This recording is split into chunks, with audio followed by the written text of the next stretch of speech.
అతనికి ఎటువంటి సంబంధం లేదు. ఎందుకు లేదు? అసలు దీని అంతటికి కారణం ఎవరు? వాడే కదా. లేదు ప్రేమ, నువ్వంటే అతనికి చాలా ఇష్టం. ఇంకేం చెప్పాడు? నువ్వు అలా తేలిగ్గా మాట్లాడకు. నాకు అతని కళ్ళల్లో నిజాయితీ కనిపించింది. అబ్బా, నిజాయితీ నాకు ఇప్పుడు అర్థమవుతుంది. వాడిని దగ్గర ఎంత ఓవర్ యాక్షన్ చేశాడో. నువ్వు ఇలా ఆలోచిస్తే అన్నీ తేడాగానే కనిపిస్తాయి. నాకు నువ్వు తేడాగా కనిపిస్తున్నావు. ఎందుకలా ఎలా వచ్చావు? అది కాదు ప్రేమ, నువ్వు మారిపోయావు వదిన. వాడిని మార్చేశాడు. నాకు తెలుసు, వాడు పెద్ద జాదు.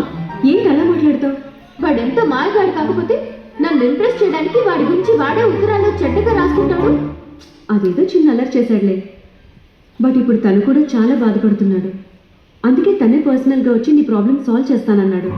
ఇక్కడికి వస్తాడా?